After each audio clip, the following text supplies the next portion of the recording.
Welcome to the Football Show studios. Here I'm Peter Martin, live on YouTube, and hopefully you'll be able to join me tomorrow on the Football Show. We've got a couple of special guests for you. Stephen McGowan will join us on the couch here alongside Stephen O'Donnell, the Motherwell captain.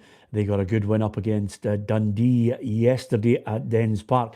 But today it was all about Rangers 1, Celtic 1. We'd love to hear your opinion on it. What do you make of the game? Give us your thoughts, and of course you can join us tomorrow to give us your thoughts live at 4 o'clock. But it finished Rangers 1, Celtic 1, and as you look at the game itself, Dessers, the man who divides everybody, got the goal for Rangers, and Adam Idah with the equaliser. Could have been a winner for Celtic right with the very last kick of the ball. Give us your thoughts on that as well. We'll be reading out some of your thoughts on the game.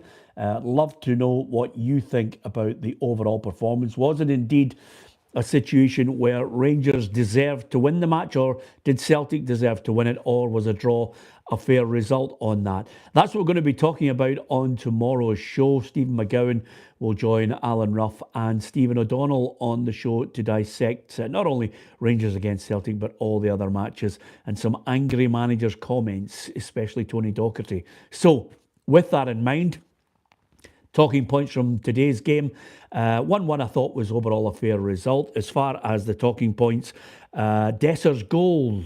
Dessers had 5 touches of the ball, not in effective areas, but then he pops up with the goal. Could Liam Scales have done better? He went to tackle him with his left foot. Could he have stretched out his right? Was he at fault for that?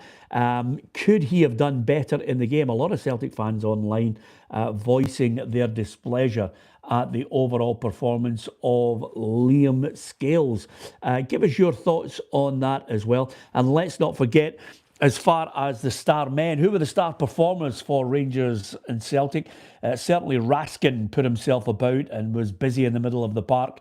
Early on, Connor Barron was grabbing a few headlines, but Leon Balogun certainly seems to be the man.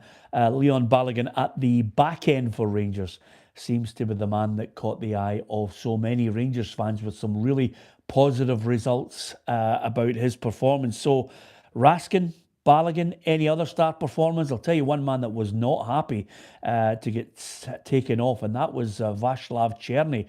He was banging on the dugouts and the window. He was far from happy at being substituted by Barry Ferguson. Give us your thoughts on Tierney. If they had left him on there, would it have been a situation where quite simply he could have made a difference in the game? That's from the Rangers fans' perspective on this one. As far as Celtic are concerned, who were the positives for you? It didn't seem like a Maeda performance of old in the Old Firm games. Certainly he wasn't as effective, and right at the death when James Tavernier made that mistake and he was one-on-one with the goalkeeper, Johnny Kenny, the substitute, was crying out for the square pass to give him the shot on goal, but he failed to do that. Give us your thoughts. And again, as Alexander Marshall's just mentioned there in our live feed, still, I think it's now 7 games without a win at home for Rangers, and Barry Ferguson will look at that record. Has he done enough to convince people that he's got a Rangers side that showed a little bit of fight, a bit of mettle about them? Should they have been able to get that home win against Celtic? But the record against Celtic this season has been good, despite the fact that Celtic have absolutely run away with the title. Give us your thoughts on that as well. And as I mentioned to you, tomorrow on the programme, we'll look in detail at the events that unfolded at Ibrox. It all seemed very flat to me. Chris Sutton suggested on Sky Sports it was a dead rubber, and I've no cause to argue with him on that as well.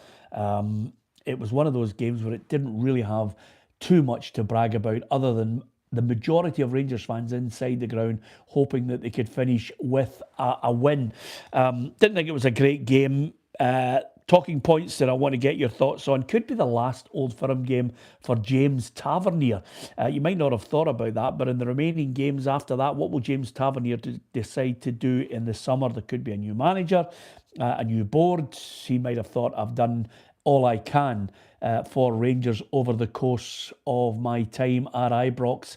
I got a title in the bag, but maybe my time is up. And certainly a new manager will want to bring in new players and change the way they play. Rangers fans, give us your thoughts on James Tavernier. Is it his last Old Firm game? Will he be leaving in the summer? Celtic fans, give us your thoughts on Johnny Kenny coming on as substitute in that match.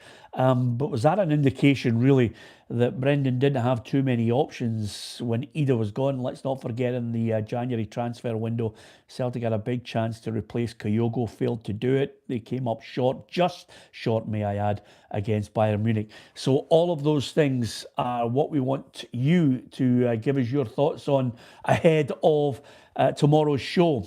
Want to know what you thought of Rangers 1, Celtic 1. Who deserved to win? Was it a fair result?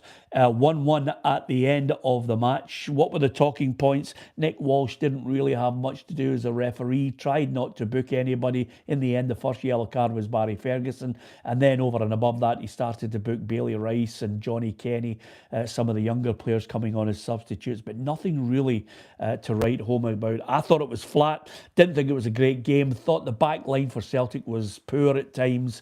Again, I don't think Liam Scales will be looking and thinking he's got a long-term future in a Celtic jersey. Ralston, always the backup right back. Taylor, not good enough for me. And I wonder if Brendan Rodgers will be looking and thinking to himself, in the big games, he'll be thankful that Kieran Tierney is coming back to Celtic. But do they need another left back? Will Greg Taylor be looking elsewhere to play regular football rather than being a backup to Tierney? All in all of these questions that we want your thoughts on for tomorrow's programme. So, in the end, it's 1-1 it finished. Rangers 1, Celtic 1. Elsewhere, we want to get your thoughts on Tony Docherty's point that VAR and the match officials are just looking for reasons to try and disallow goals. And elsewhere, Aberdeen and Hibs, the battle to finish in third. It looks as if David Gray is guiding Hibs to third. Is that a sad indictment on what Jimmy Tillene has produced up at Aberdeen? Should the Dons fans be looking more critically on what Aberdeen have done this season, how they've failed? At this point, it looks as if they're not going to get third. Hibs certainly in a commanding position after their win against Dundee United. What about Ross County? Are they in that perilous position?